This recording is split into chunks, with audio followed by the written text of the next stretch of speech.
Está no ar o Lições da Bíblia, o seu programa semanal de estudo profundo da Palavra de Deus. Nessa semana estamos começando uma nova temporada. Vamos falar sobre as 3 mensagens do Apocalipse. E eu tenho certeza que Deus tem muitas bênçãos para nos revelar. Hoje vamos falar sobre o resumo de tudo. Jesus vence e Satanás perde. Começa agora o Lições da Bíblia.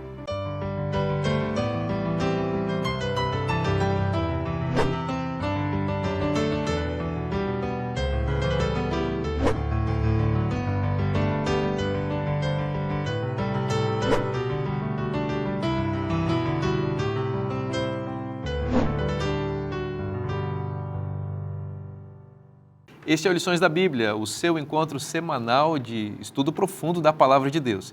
E nós estamos começando uma nova temporada, uma temporada imperdível para você, especialmente que se interessa em profecias bíblicas. Vamos falar sobre as 3 mensagens do Apocalipse. Vamos viajar por essas mensagens tão poderosas que se linkam com todas as Escrituras, toda a Bíblia, estão aqui resumidas nessas mensagens tão importantes do livro do Apocalipse. E você sabe, uma temporada nova, novos convidados, e eu vou ter a alegria de, juntamente com você, estar na companhia desses meus queridos amigos que aceitaram o nosso convite para estar conosco ao longo desta jornada. Aqui à minha direita, o pastor Michelson Borges, é editor na Casa Publicadora Brasileira. Michelson, seja bem-vindo, meu amigo. Obrigado, pastor Vinícius, pelo convite também. E é bom estar com um colega aqui, né? Trabalho com a revista Vida e Saúde, Aliança CPB, trabalho com a Lição dos Jovens também e outros trabalhos mais que fazemos por ali. E o pastor Michelson é um especialista em profecias bíblicas, gosta muito de estudar e é muito bom ter você aqui com a gente. Pastor Vanderlei Dornelles, de volta aqui ao programa Lições da Bíblia. O pastor Dornelles é professor no UNASP, Engenheiro Coelho, da Faculdade de Teologia, e professor da disciplina de Apocalipse, defendeu tese em Apocalipse. Que bom receber você aqui mais uma vez. Obrigado, pastor Vinícius. Fico contente com o convite e falar de Apocalipse com os amigos, né? Está em casa, né? Exatamente. E aqui à minha esquerda, o pastor Adenilton Tavares. Que bom receber você, meu amigo. Você também, que é um professor de Apocalipse na Faculdade Adventista da Bahia, na FADBA, onde me formei, nós nos conhecemos por lá. Também defendeu tese na área de Apocalipse. Eu acho que nós estamos com uma equipe assim bastante forte nessa área. Todos os 3 aqui dominam o assunto. Eu acho que nós temos muita coisa para aprender, e especialmente com você também. Seja bem-vindo. Para mim é uma alegria muito grande estar aqui, compartilhando desse momento aqui com os colegas e estudando esse livro da Bíblia tão importante para os nossos dias, para o nosso crescimento espiritual. É uma alegria estar aqui. Amém. A alegria é nossa. Eu pedi a você para fazer uma oração para a gente começar. Vamos orar. Senhor nosso Deus, nosso Pai que estás nos céus, que alegria, Senhor, estarmos juntos neste momento para estudarmos a Tua Palavra. A Tua Palavra traz conforto ao nosso coração, a Tua Palavra traz segurança ao nosso coração, a Tua Palavra traz a convicção de que a nossa vida está nas Tuas mãos. E ao estudarmos a Tua Palavra neste momento, rogamos humildemente que o Teu Santo Espírito dirija esse estudo, que ilumine a nossa mente e traga vislumbres a respeito de quem o Senhor é, a respeito do Teu plano para a nossa vida. Nós os colocamos nas Tuas mãos, pedindo também a Tua bênção para todos os amigos que estarão nos acompanhando. Oramos agradecidos em nome de Jesus. Amém. Amém. No centro do Apocalipse, nós encontramos um capítulo muito importante, que é o capítulo 12, que apresenta a história do mundo, né? Resumida ali em símbolos muito impressivos, muito fortes e que revelam o plano de Deus para nós. Pastor Dornelles, é muito interessante perceber como este capítulo, o 12 de Apocalipse, tem um link, uma vinculação muito forte com outras passagens da Bíblia, especialmente no início do grande conflito com Gênesis 3. Dá a sua visão a respeito da sua compreensão sobre o capítulo 12 e essa vinculação com este capítulo tão importante do Gênesis. É interessante que todos os estudiosos do Apocalipse, né, percebem que o Apocalipse está conectado com o Antigo Testamento de forma muito próxima. Desde os primeiros séculos, né, até alguns cristãos, a princípio, né, tinham dificuldades de aceitar o Apocalipse porque diziam que o Apocalipse era um livro judaizado, hebraizado, né, cheio da cultura, né, hebraica.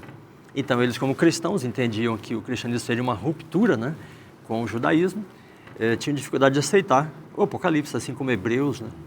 Então, os personagens, as frases, sabe, as expressões, as imagens, né, períodos de tempo do Apocalipse, virtualmente quase todos eles podem ser localizados no Antigo Testamento.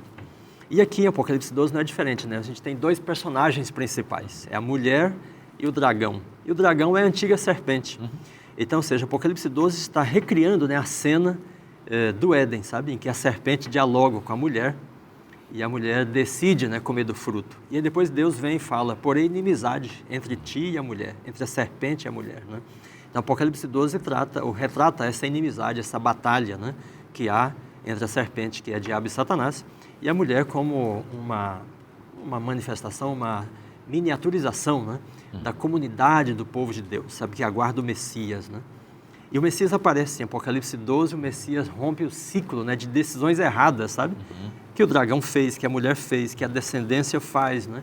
E aí surge o Messias que vence, né, a serpente. É muito interessante porque lá em Gênesis 3, há o início do conflito, ou o desembarque do conflito universal aqui no planeta Terra, e esse antagonismo é estabelecido a partir de uma promessa, né, de que a mulher teria um descendente.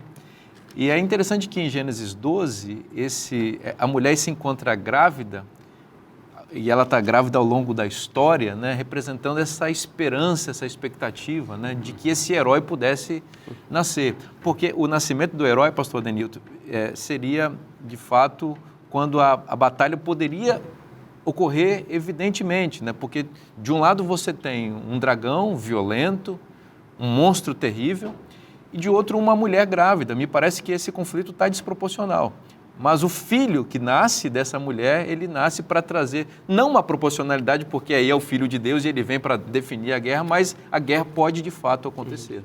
Né? É impressionante isso e essa conexão que existe entre Apocalipse e o livro de Gênesis, como o pastor Dornelli já acabou de mencionar, porque quando a gente começa a ler a Bíblia, ali no capítulo 3, né, a gente vai Gênesis 1, Gênesis 2, o mundo perfeito, nós chegamos a Gênesis 3 e Gênesis 3 começa apresentando esse personagem, né, mas a serpente. E a serpente faz a trajetória, aquela narrativa de Gênesis mudar um pouquinho, não é, de rumo. E é impressionante que a Bíblia vai falar da serpente de Gênesis 3 até Apocalipse 20. Eu acho que para nos advertir sobre a insistência desse personagem, desse ser em seu conflito aberto contra Deus e os seguidores fiéis de Deus. E aí nós chegamos a Apocalipse 12 e a gente encontra exatamente isso, essa insistência no conflito, não é? Quando nós lemos lá no verso 7, houve peleja no céu. E outro dia eu estava conversando com alguém e perguntando para a pessoa, vem cá, se você fosse dar uma sugestão do lugar mais improvável para acontecer uma guerra, que lugar seria esse? E, logicamente, a pessoa respondeu o seguinte, é o céu. Não é? E o parágrafo ali começa com essa frase, houve peleja no céu, para despertar a nossa atenção para o fato de que Satanás está realmente em conflito aberto. E quando a gente continua lá em Apocalipse, eu gostaria de ler rapidamente aqui alguns textos. No verso 7 a gente lê que houve peleja no céu, no verso 17 do capítulo 12, aí diz que o dragão se irou e foi pelejar contra a mulher. Quando a gente vai para o capítulo 13, no verso 4, nós temos a pergunta, quem pode pelejar contra ela? Ou seja, a besta.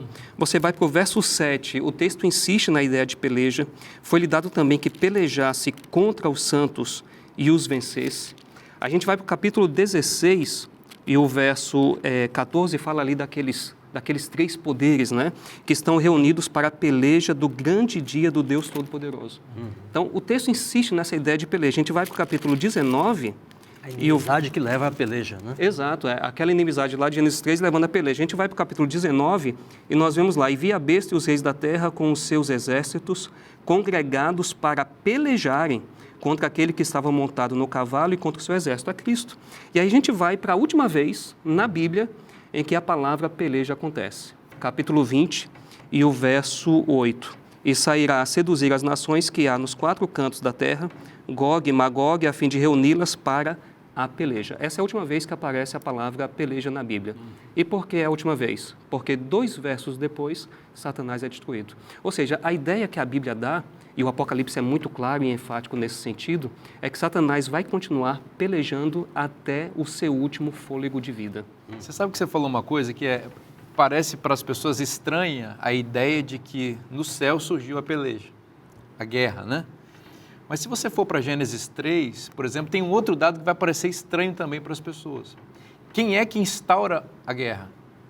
Gênesis 3,15, o sujeito do verbo porei inimizade é Deus.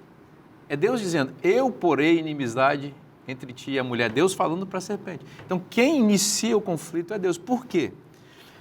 Porque se Deus não iniciasse esse conflito, não colocasse uma possibilidade de atrito ou de guerra entre nós e a serpente, nós ficaríamos debaixo da opressão dela.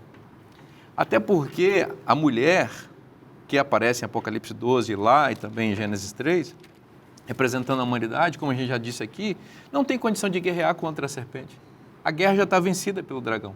Mas Deus, ele diz, olha, eu vou iniciar a guerra dando uma esperança para vocês. Sim. Colocando, colocando a semente de um herói que vai vir para enfrentar esse dragão terrível que ameaçou vocês. É interessante que Satanás teria trazido os anjos, boa parte dos anjos do céu com ele, né? Formaram uma equipe, né? Sim. E aparentemente a mulher e o homem, né, estariam fazendo parte desse grupo agora. E o que Deus está dizendo é que ele vai estabelecer um fator de resistência, né? A partir da mulher, uma reação, né? E esta resistência vai tomar corpo, né, com a vinda do Messias. Exatamente. E ele vai romper o ciclo, né, de derrota da mulher e de vitória de Satanás. Pois não? Em Apocalipse 12, mostra que Satanás tem exatamente esse interesse de impedir que a profecia de Gênesis 3 se cumpra. Exato. A promessa de Deus, de que o herói viria. Quando a gente lê o verso 4, né, o texto deixa claro qual era a intenção de Satanás. O texto diz assim, a fim de lhe devorar o filho quando nascesse. Ou seja, Satanás queria impedir que a promessa de Deus em Gênesis 3 se cumprisse. A primeira profecia messiânica. Né? Exato. Mas ele perde o verso 5, já mostra que essa tentativa de Satanás é frustrada. Porque o texto diz que quando nasceu o filho varão, que há de reger todas as nações, o filho foi arrebatado para Deus até o seu trono.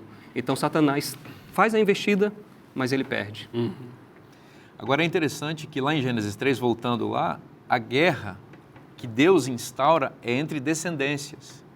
A descendência da mulher é a descendência da serpente. Veja que a serpente também tem uma descendência, que em Gênesis 4 aparece como os filhos de Caim, que estabelece uma linhagem ímpia que vai se perpetuar na história. E a mulher tem uma descendência que vem a partir dela e seu relacionamento com Adão.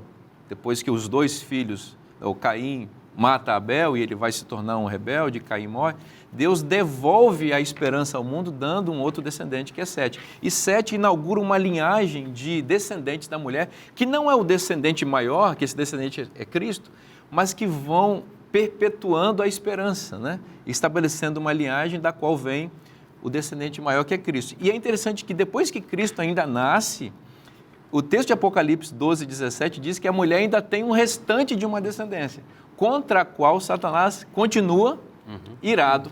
E esse mesmo Cristo protege essa descendência. É bonito, né, pastor Michel? Você vê como está tudo ligado aí, né? Quando a gente analisa assim, com atenção, Apocalipse 12, a gente percebe que ele desdobra esse conflito em 4 etapas, né? Você tem o início da batalha no céu, que é o começo do conflito, né? Aquele mistério da iniquidade, Satanás, antes um anjo perfeito, Lúcifer, criado por Deus como um ser perfeito, como todos os demais foram, mas dotado de livre-arbítrio, que é um tema que vamos explorar um pouquinho mais daqui a pouco. Ele então faz uma escolha terrível, se rebela, inicia então um grande conflito. Então a etapa 1 do conflito está lá, o início, o start. Depois ele se desdobra e alcança a terra. Então nós vemos Satanás, esse dragão, perseguindo a Jesus, primeiramente. Tenta usar o Império Romano, né, para matar Jesus, ele tem que fugir para o Egito com seus pais, enfim. Depois ele não conseguindo, obviamente, destruir Jesus, passa a perseguir a mulher, a igreja, símbolo da igreja em toda a sua história, né? Então ele persegue a mulher, também não consegue, ela é protegida, ela é levada para o deserto, Deus a protege. E então, o verso principal da lição, né? Inclusive é esse aqui, o verso 17, ele passa a perseguir esse remanescente. Esse resto, esse povo que restou dessa herança linda, né? De fidelidade, de doutrinas, veremos isso também ao longo da lição, de verdades reveladas. Esse povo remanescente, não pode ser a maioria então, porque é um resto, ele passa a ser o alvo da ira insana de Satanás. Irou-se o dragão contra a mulher, né? Diz aqui, foi travar guerra com o restante da descendência dessa mulher, dessa igreja, ao longo da história. Ou seja, quem é esse povo? Quem é esse remanescente? Os que guardam os mandamentos de Deus e têm o testemunho de Jesus. E Apocalipse mesmo responde, 19:10, né, que o testemunho de Jesus é o espírito de profecia. É um povo que guarda a lei de Deus e segue as orientações dos profetas, né? Então, esse é o alvo da ira de Satanás nos últimos dias. Outra coisa interessante, acho que é bom só por curiosidade mencionar para os nossos amigos que estão acompanhando o programa, é que nesse trimestre, ao estudarmos aqui, né, as 3 mensagens angélicas, estamos no core, no núcleo do Apocalipse, né? Apocalipse é como era comum na literatura hebraica, ele é um livro composto numa forma de quiasma, né? É mais ou menos assim, pense no livro dividido em blocos, organizado em blocos. O bloco primeiro, ele tem relação direta com o último bloco. O segundo bloco com o penúltimo. O terceiro com o antepenúltimo, até chegar no miolo. Nós estamos neste trimestre estudando o miolo do Apocalipse. Aquilo que é o mais importante, né? E justamente é o desenrolar do grande conflito. Capítulo 12, a batalha de Satanás contra Jesus, a igreja, o remanescente. O 13, João ele vai pegar uma lente de aumento e ampliar a última parte. A batalha contra o remanescente, as bestas sendo usadas para perseguir o remanescente. Se ficar só no 13, a gente termina deprimido, triste, arrasado, porque parece que as bestas venceram. Mas quando vamos para o 14, que é o assunto da lição deste trimestre, nós já vemos os salvos, aquela coisa de avanço e retrocesso, né? O Apocalipse está cheio disso, não é um livro linear. É tipo um filme que você vê assim, 3 anos depois, flashback. 2 anos antes, né? Avanço e retrocesso. Então, João ele faz um avanço no tempo, escatológico ali, e mostra os salvos já na glória. Como para que dar dizendo, um pouquinho de esperança, né? Exatamente. Olha, vocês vão passar por isso, uma perseguição terrível, angústia. Mas não desanimem. Mas não desanimem. No fim, é o spoiler da história, né? No fim, a vitória é garantida. E depois ele faz de novo um retrocesso na história para dizer o seguinte, olha, esse povo que está na glória pregou esta mensagem antes de ir para o céu, antes de ser levado por Jesus para o céu. Que mensagem? É o que veremos nesse trimestre. E interessante, nesse núcleo aí dos capítulos 12 a 14, nós encontramos 2 mensagens que são fundamentais. Uma delas está lá no verso 11 do capítulo 12, quando dizem, eles o venceram pelo sangue do Cordeiro. Tem um conflito intenso que vai acontecer no capítulo 13, mas o capítulo 12 já dá a pista de como a gente pode ser vitorioso nesse conflito. Eles o venceram pelo sangue do Cordeiro. Essa é uma verdade fundamental no capítulo 12. Quando nós vamos para o capítulo 14, o Evangelho Eterno, não é? A gente observa que esse Evangelho Eterno inclui a mensagem do sacrifício expiatório de Cristo, mas uma série de outras mensagens que são pregadas pelo povo remanescente. A gente vai discutir todas essas coisas mais adiante, mas esses 2 pontos são fundamentais para a gente entender esse núcleo dos capítulos 12 a 14. Não tenha dúvida. Que bênção poder estudar a palavra de Deus. Eu quero fazer para você uma recomendação muito importante. A gente está começando a temporada e você precisa ter esse material na sua casa. A gente chama de lição da Escola Sabatina, nosso guia de estudos aqui, que pauta toda a nossa conversa ao longo de todos os nossos encontros. Então você já sabe como adquirir. É só acessar cpb.com.br. O nosso programa vai fazer um rápido intervalo. Não saia daí, a gente volta já já.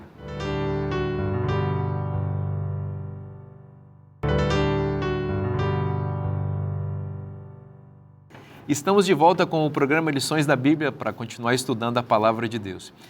E é muito bom estudar a Palavra de Deus acompanhado de um bom comentário, e bons comentários, os melhores, na minha opinião, são os inspirados. E eu quero recomendar que você tenha na sua biblioteca este livro, que é uma grande bênção, que é uma seleção dos textos da autora norte-americana Ellen White sobre os temas do nosso guia de estudos. Esse livro aqui, As 3 Mensagens Angélicas, é uma reunião, conforme eu disse, de tudo aquilo que a autora, ou do que ela falou de mais importante sobre aquilo que estudamos nessa temporada. Então, se você deseja adquirir esse material, você já sabe, é só acessar cpb.com.br. A gente vai continuar estudando. No bloco anterior, a gente estava falando sobre o início desse conflito no céu e os desdobramentos dele aqui na Terra. E nós vamos continuar falando sobre isso agora. Pastor Dornelles, bom, se tem o conflito, é porque Deus permitiu que isso acontecesse. Então, nós estamos lidando com um Deus que confere uma coisa muito importante às suas criaturas, aos seus filhos, que é o livre-arbítrio. Né? Perfeitamente. Nós falamos bastante já desse conjunto, né, de visões que são narradas aqui nos capítulos 12, 13 e 14. Se João tivesse feito a divisão de capítulos e versículos, provavelmente o capítulo 12, verso 1, né, seria o que está em Apocalipse 11, 19, sabe? E a maioria dos intérpretes pensa assim.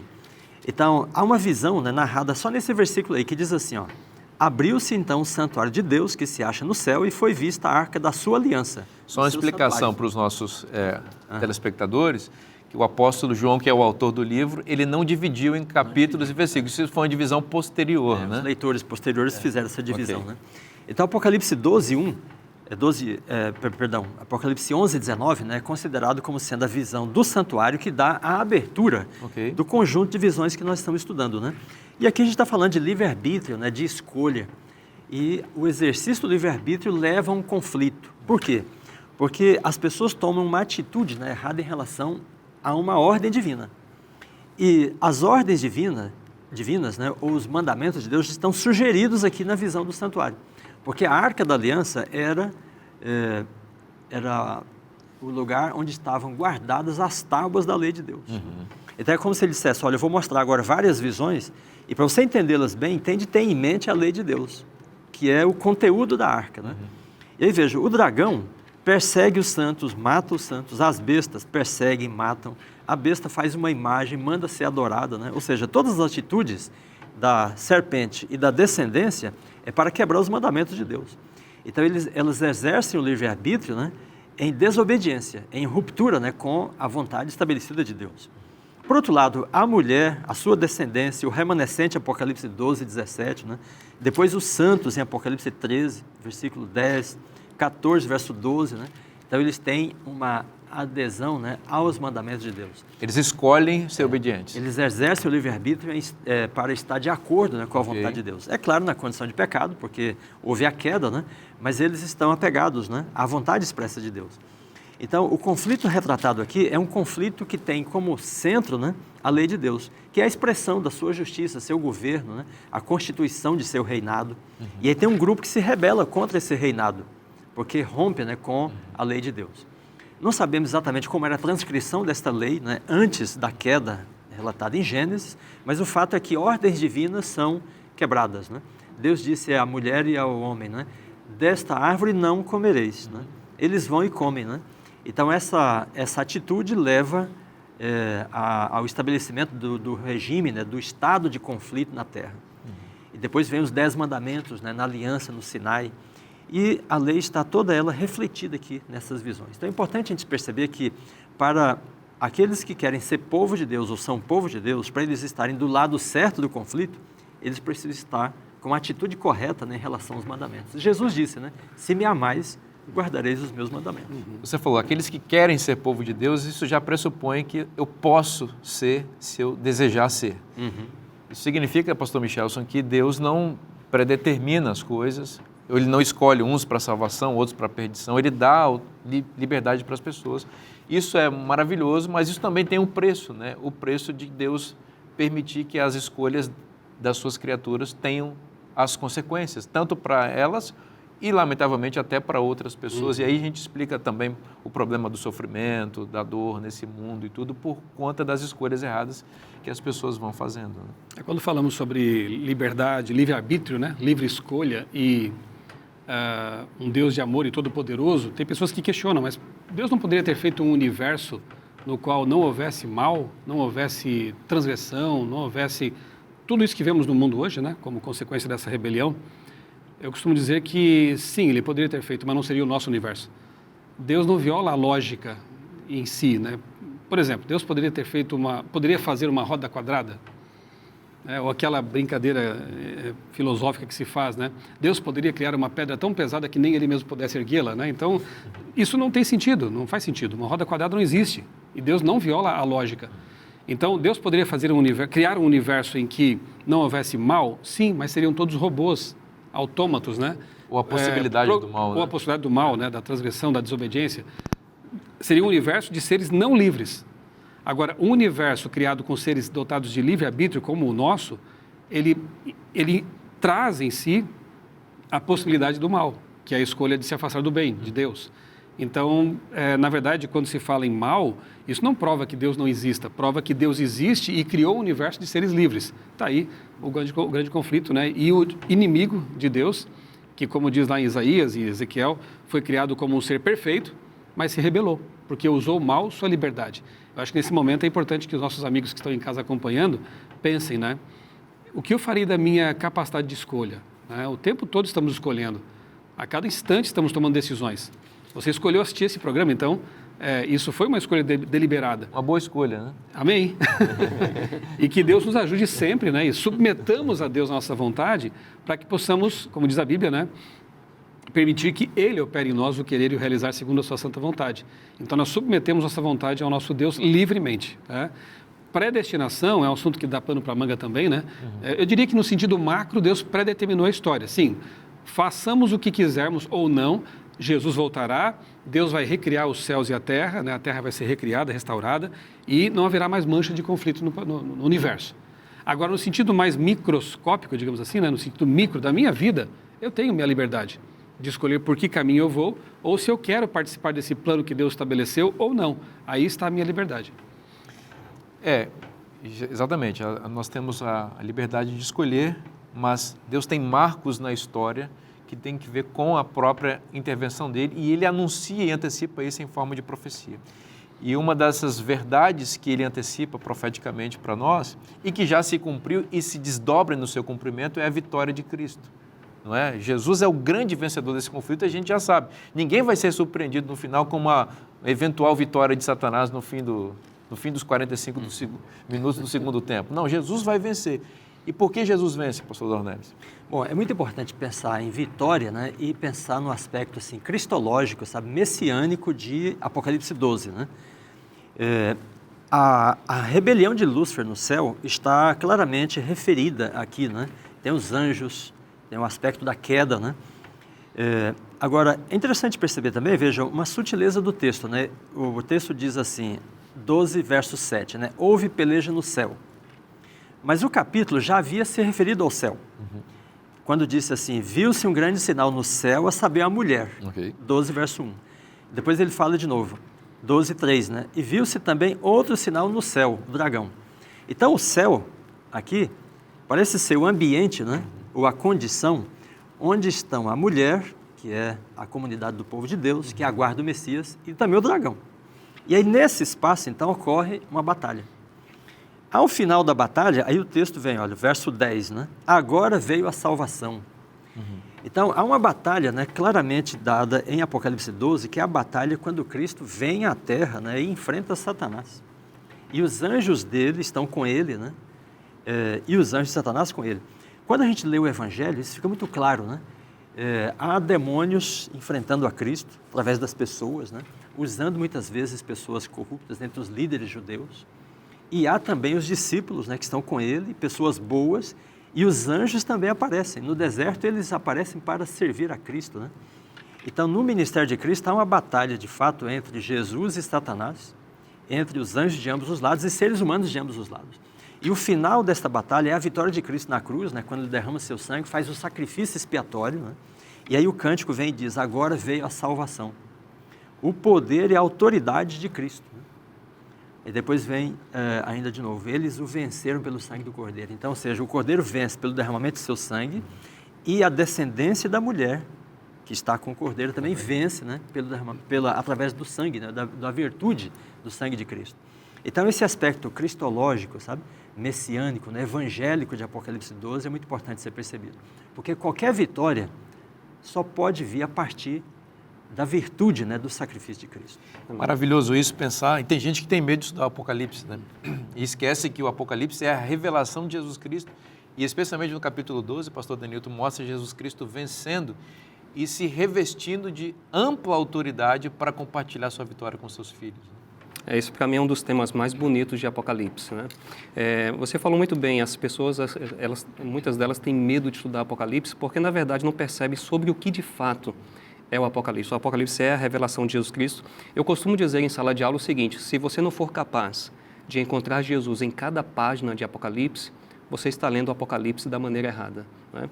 E quando nós encontramos aqui no capítulo 12 esse assunto da vitória de Cristo e o assunto da autoridade de Cristo, esse é um tema extremamente fundamental em Apocalipse. Isso remete a várias promessas de Deus no Antigo Testamento. Eu me lembro, por exemplo, quando você encontra lá em Gênesis 1:28, quando Deus está fazendo aliança com Adão, ele diz, sede fecundos, multiplicai-vos, enchei a terra, sujeitai-a e dominai-a. Mas Adão e Eva caem em pecado e eles perdem o domínio sobre a terra. E no capítulo 3, a serpente entra em cena. E como a gente comentou no bloco anterior, a serpente vai estar em cena até o capítulo 20. E Deus envia uma série de pessoas para ajudar a reverter essa situação, mas elas falham. Não é? Deus enviou Noé de alguma forma falhou, inclusive Noé, ele é retratado no capítulo 9 como uma espécie de novo Adão. A própria nação de Israel, lá em Êxodo, capítulo 1, verso 7, o texto diz que eles se multiplicaram e encheram a terra. Então, Deus está mostrando que ao longo da história da redenção, Ele está enviando pessoas, mas finalmente Ele envia o seu Filho. Não é?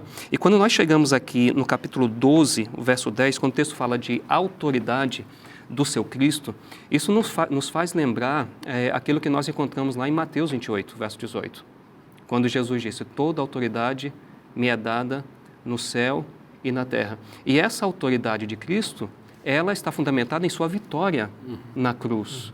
Não é? E é por isso que Apocalipse enfatiza tanto a vitória de Cristo na cruz. Quando nós abrimos Apocalipse, nós encontramos o sangue de Cristo na primeira página, no capítulo 1, vou ler rapidamente, no verso 5, né? Aquele que nos ama e pelo seu sangue nos libertou.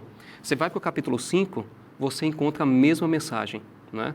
Você vai para o capítulo 7, verso 14, o texto faz referência de novo à vitória de Cristo. Você vem aqui para o capítulo 12, verso 10, verso 11, nós encontramos de novo uma referência à vitória de Cristo. Então Jesus vem para recuperar essa autoridade, esse domínio que Adão e Eva perderam. E é interessante que quando nós vamos, por exemplo, para o capítulo 2 e os versos 26 e 27, nós temos aqui a primeira alusão em Apocalipse ao livro de Salmos, Salmo 2, né? E essa alusão vai aparecer em outras porções de Apocalipse, e é uma promessa que é dada ali no Salmo 2, que se cumpre em Cristo, e Cristo, digamos assim, ele distribui essa bênção com os seus seguidores. Lá no capítulo 2, verso 26, nós lemos o seguinte, ao vencedor que guardar até ao fim as minhas obras, eu lhe darei autoridade sobre as nações. Então, Jesus vence na cruz, ele é revestido de total autoridade e ele nos apresenta o caminho para o céu e o caminho da obediência. Por falar em obediência, isso aqui é um ponto muito importante, conectando tudo que a gente acabou de falar, que o pastor Dornelles mencionou lá no capítulo 11, verso 19, a referência à Arca da Aliança. O pastor Michelson, no bloco anterior, mencionou que os capítulos 12 a 14 formam ali o centro de Apocalipse. E esse centro, ele está demarcado no início e no fim. Porque no capítulo 11, verso 19, que deveria ser que numa organização diferente poderia ser o capítulo 12, verso 1, nós temos referência à Arca da Aliança, e no capítulo 15, verso 5, nós temos uma referência ao tabernáculo do testemunho. Que é o Santíssimo. Exatamente. Né? E você tem ali o tabernáculo, o templo no capítulo 11, verso 19, o templo no capítulo 15, verso 5, mostrando que tudo que está acontecendo aqui no meio tem relação com esse tema, o tema da lei, né, e o tema do que Cristo está fazendo no santuário celestial. Então, Cristo é revestido de autoridade, né? Ele vence, né, na cruz e ele distribui, ele compartilha essa autoridade e essa vitória conosco. É muito interessante perceber que a vitória de Cristo não é por armas, não é pela sua força, né? Muitas pessoas pensam que Deus vence Satanás porque ele é mais forte. Não, mas o poder de Deus nunca esteve em questão no grande conflito. É a idoneidade, a justiça, né, a coerência de Deus, né, que Satanás lança em suspeita, sabe? E aí quando Jesus fala em João, por exemplo, 12, verso 31, né, ele diz assim, chegou o momento de ser julgado este mundo, e agora o seu príncipe será expulso. Essa fala dele em João 12 está aqui repercutida, né, em Apocalipse 12 também. Qual é o momento que ele é expulso, né, que o dragão é vencido? É quando Jesus nega a si mesmo. Não seja feita a minha vontade, mas a tua vontade. Então, a negação de si mesmo, o sacrifício, a renúncia, né, é o princípio da vitória no grande conflito. Então, não é uma questão de força, né? É uma questão de submissão. Né? Submissão. E da nossa parte, a mesma coisa. Né? Veja, por que Eva é derrotada, né, pela serpente? Porque ela não renuncia a si mesma. Depois, ao longo do conflito, né, a renúncia de si mesmo, ou a afirmação da própria autonomia, se torna um fator, né, de vitória ou de derrota. Então, Jesus dá o exemplo. Né? E por isso Paulo fala, né? Tende em vós o mesmo sentimento que houve em Cristo. Né? 20 segundos. Vamos lá. Eu só queria destacar o aspecto de que João, o autor, é aquele que apresenta Jesus também no seu evangelho como sendo o verbo eterno, aquele que criou os céus e a terra. Então, eu acho que a tônica também para os nossos amigos que estão em casa, talvez enfrentando uma tentação, enfrentando uma provação, enfrentando uma luta espiritual, é a de que esse Jesus que morreu na cruz, derramou seu sangue para nos redimir, é o Criador do universo. E ele nos oferece o poder para vencer, para lutar contra as nossas tentações, para lutar contra as hostes espirituais que estão aí no grande conflito tentando nos influenciar. É o Deus que se fez homem, é o Alfa e o Ômega, não foi criado, ele existe. É aquele que Isaías 9 diz ser o Pai da eternidade, o Deus forte, o conselheiro maravilhoso, né? Esse é o Deus que está do nosso lado, nos oferecendo a redenção pelo seu sangue e o poder para vencer, porque ele é o Criador. O poder no sangue e na palavra, que coisa maravilhosa. A gente vai continuar estudando a palavra de Deus, mas no bloco seguinte. Não saia daí, o nosso programa volta já já.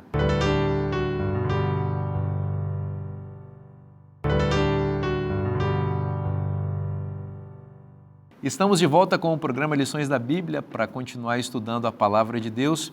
E eu tenho uma dica central para você, fundamental para a sua vida espiritual. Você que deseja aprender mais sobre Deus, sobre seu amor e também entender os planos dele para nos livrar do pecado, que é o grande problema desse mundo. Deus tem uma cura para o problema do pecado e esta revista, desenvolvida aqui pela Escola Bíblica da TV Novo Tempo, vai ajudar você a entender esse tema que vai abrir a sua mente para o plano da salvação. Você quer vencer o pecado, quer aprender como é que ele surgiu, para não cair mais nele, para entender as estratégias do mal. Essa revista vai ajudar você num guia de estudos fundamental sobre esse tema tão importante da Palavra de Deus. Bom, você sabe que esse é um oferecimento dos Anjos da Esperança que financiam a salvação de muitas pessoas enviando suas ofertas aqui para a TV Novo Tempo. Por isso, você que está vendo esse WhatsApp na tela e quer mandar, e pode mandar aí uma mensagem para que nós enviemos para você sem custo, fique tranquilo que você não vai ter nenhum custo, vai chegar gratuitamente na sua casa, tá certo? Então, como é que faz para receber esse material? Muito fácil. Manda uma mensagem nesse WhatsApp que nós vamos enviar para você e eu tenho certeza que essa revista vai abençoar a sua vida e a sua família. A gente está conversando aqui sobre um tema muito importante no início dessa temporada, que é a questão do início do grande conflito e os desdobramentos desse conflito aqui na Terra. Estamos aprendendo coisas muito importantes e vamos continuar aprendendo ao longo dessa temporada. Pastor Dornelles, a mulher é um símbolo do povo de Deus ao longo da história. Essa mulher em Apocalipse 12 está grávida e nasce um filho varão que é símbolo de Cristo também. Mas o dragão continua irado contra ela e diz Apocalipse 12 que ela foi se refugiar no deserto. Fala um pouquinho para a gente as suas impressões e as explicações na sua percepção desses textos tão importantes de Apocalipse. Muito bem, então é interessante perceber nessa figura da mulher, que é um símbolo do povo de Deus, né? E em Apocalipse 12 há pelo menos 3 ou 4 fases, né, em que a mulher é retratada. Então, a princípio, a mulher é retratada como estando grávida, com dores de parto, né, esperando dar à luz. Essa mulher grávida, né, com dores de parto, na expectativa do menino, retrata as mulheres do Antigo Testamento também, sabe? Aquelas mulheres estéreis, né? E todas elas queriam ser a progenitora do Messias, porque a fala de Deus em Gênesis repercute ao longo da história, né? Então, esse momento é antes do nascimento de Cristo. A comunidade está esperando, né? E aí vem o momento que nasce o menino. Então, segundo momento em Apocalipse 12, né? O menino nasce e então é arrebatado para Deus. Jesus nasceu, venceu o diabo. E aí tem toda a narrativa de versículo 7 até o 12, né? Que refere-se à batalha de Miguel e o dragão, mas também tem o seu foco, né, na cruz, que é o momento da vitória. Então, quando você tira esse bloco da batalha daí, aí você tem, então, agora a mulher deu à luz, o Messias foi para o céu, e o dragão agora vai perseguir a mulher. E diz, por 1260 dias. O segundo, né, ou terceiro momento aqui na narrativa. E depois vem o último, né, que está em Apocalipse 12, 15 em diante, né? Aí vem o final da perseguição dos 1260 dias, a terra socorre a mulher, aí entra a figura, né, do remanescente da mulher. Então, pelo menos 3 momentos principais. O nascimento do Messias, a expectativa do nascimento, os 1260 dias e depois o remanescente no tempo do fim. É interessante perceber, né, que a mulher é uma figura que cruza toda a narrativa. Porque no verso 17, ele diz assim, irou-se o dragão contra a mulher. A mulher pura, né, não sai de cena. Ela não é derrotada também, sabe? Se a gente pensar que a mulher é derrotada dos 1260 dias, né, contrariamos a própria visão. Porque ele diz assim, a mulher fugiu para o deserto, onde Deus lhe havia preparado lugar para ser sustentada, né, por 1260 dias. Ora, o que é 1260 dias? É o período entre o nascimento do Messias e sua ascensão e a figura do remanescente no tempo do fim, depois da Revolução Francesa. Então, 1260 dias, anos, né? É o período de toda a Idade Média. Então, em profecia, um dia significa um ano. Então, quando... nós aplicando o princípio dia-ano. Perfeitamente. Quando nós olhamos a perspectiva de tempo aqui em Apocalipse 12, né, não nos resta outra alternativa senão aplicar o princípio dia-ano, né, e entender os 1260 dias como sendo o período da Idade Média. O que acontece com a mulher nesse período? Ela é sustentada por Deus. E aqui vem a figura de Israel no deserto, né? Israel não pereceu no deserto. Pelo contrário, a geração que saiu era uma e a geração que chegou era outra mais forte, sabe? Porque o deserto é lugar em que Deus está próximo de seu povo. E assim a mulher é sustentada, né, através dos grupos que estavam espalhados, sabe? Pelas montanhas, as florestas, né? Longe da perseguição da besta e do dragão. Pastor, só um detalhe que é interessante. Deus ele nos ajuda a ter certeza de que essa interpretação é correta com textos paralelos, né? Então você tem esse mesmo período, 1260 dias, anos, em Daniel, um 7, tempo, né? 2 tempos, metade de um tempo, 3 tempos, né? E meio, 1260 dias, anos. Você tem e tempos também lá em Daniel são anos, né? Então, são 3 anos e meio que dá 1200. Nabucodonosor ficou pastando lá, 7 tempos, são 7 anos. E em Apocalipse 13, 42 meses, é o mesmíssimo período. Então, o período das duas testemunhas em Apocalipse 11. Também, né? Então, essa repetição nos dá certeza de que a interpretação é correta, ou seja, 538, quando começam ali, né, os 1260 anos, culminando em 1798 com um evento que é a ferida mortal contra ali a besta do mar, né? Então, há uma certeza, né, de que esse período, essa interpretação, ela é correta. E é interessante que ele dá várias vezes, de várias formas, para você saber, você pode perguntar, mas o ano é de 30 meses, é de 30 dias, o mês é de 30 dias, né, de 29, de 31. Ano de 360? Aí ele falando, são 42 meses, né, 1260 dias, 42 meses. Ele já disse, não, o mês aqui é de 30 dias. Né? E uma evidência de que aqui a gente deve realmente aplicar o princípio de ano são as próprias unidades que são utilizadas. Porque, por exemplo, você falar de 2.300 tardes e manhãs. Você não vê isso em outros lugares da Bíblia. Então, o próprio fato de que a Bíblia está utilizando unidades que não são comuns em outras passagens da Bíblia dá indício de que isso deve ser interpretado simbolicamente, né, aplicando o princípio de ano. Uma coisa que me chama a atenção, por exemplo, quando a gente vai para o estudo do princípio de ano, lá em Daniel 9, nós temos, por exemplo, as 70 semanas. Quando a gente entra em Daniel 10, verso 1, quando Daniel está falando ali do início do rei ali, do tempo dele, ele fala num tempo de 3 semanas de dias. O texto, a palavra não aparece na língua portuguesa, mas aparece lá no texto em hebraico. Ele fala 3 semanas de dias, dando a entender que o que ele vinha falando antes realmente deve ser aplicando o princípio de ano. Né? O texto sugere, né? Muito interessante isso, e esses 1260 dias, /ano, né, o princípio de ano aqui em Apocalipse também, são 3 anos e meio, né? É o período aí. Também uma alusão, uma referência ao período de Elias também, em que ele se apartou, né, para um deserto e ali foi sustentado por Deus. Elias, que também é um representante da igreja de Deus no tempo do fim. Se quisermos expandir um pouquinho, né, é o tempo de atuação pior da besta do mar, né? Em que ela persegue, ela mata, Inquisição e tudo aquilo. 3 anos e meio, que é uma contrafação do tempo do ministério de Cristo, né? Ela sempre quer imitar, contrafazer aquilo que Jesus faz. 3 anos e meio de ministério. Excelente. Né? Excelente. E outra coisa que é importante também a gente enfatizar é que esse período não tem uma aplicação futurista, né? Ou a escola futurista pode colocar isso para o futuro, mas a gente vê claramente que o cumprimento está compreendido entre 538, com o edito Justiniano, né? Justiniano permite então que a igreja romana persiga, prenda, mate até, e culmina com 1798, acaba ali. Com o aprisionamento do Papa Pio VI por Berthier, né? Então vamos explicar. Esse período que 1260 dias equivale a 1260 anos. Todas as alusões a esse período, seja em forma de 42 meses, 1260 dias e tal, tudo isso que está referido tanto em Daniel quanto em Apocalipse se cumpre historicamente em 538 até 1798.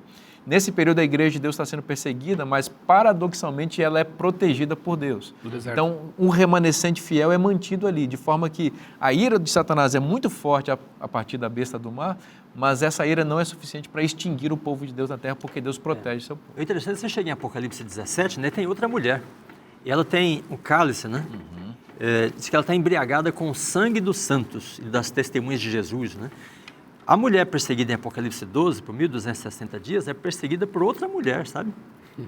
Ou seja, as duas mulheres representam duas comunidades que estão em confronto, né? De forma que a mulher impura de Apocalipse 17 é parte da descendência da serpente, Claro. sabe? E as duas têm destinos diferentes, elas cruzam o Apocalipse, né? Então a mulher perversa é destruída, né? A própria besta a destrói, Apocalipse 17, verso 16. A outra mulher, Apocalipse 19, 8, né? Diz assim: e foi dada à noiva do Cordeiro ataviar-se para as bodas. E vestiu-se de linho finíssimo, branco e puro, né? Aí depois ele explica, o linho finíssimo são os atos de justiça dos santos. Olha aí, os santos é o grupo perseguido em Apocalipse 13, né? Porque guarda os mandamentos de Deus. É interessante que a mulher de Apocalipse 12, ela foge para o deserto de um monstro terrível, alado, com 7 cabeças e 10 chifres. Em Apocalipse 17, essa mulher impura, Aliada ela a está associada com um monstro, semelhante àquele, com 7 cabeças e 10 chifres, montada nele.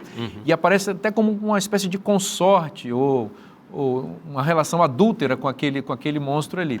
Enquanto a mulher pura, que aparece de novo em 19, ela é a noiva do Cordeiro que vem. Então você vê uma relação assim quase que matrimonial, né? É matrimonial mesmo. É matrimonial. Sendo De um que a lado, perversa de um lado é adúltera, de Cristo e a outra adúltera com o inimigo, né?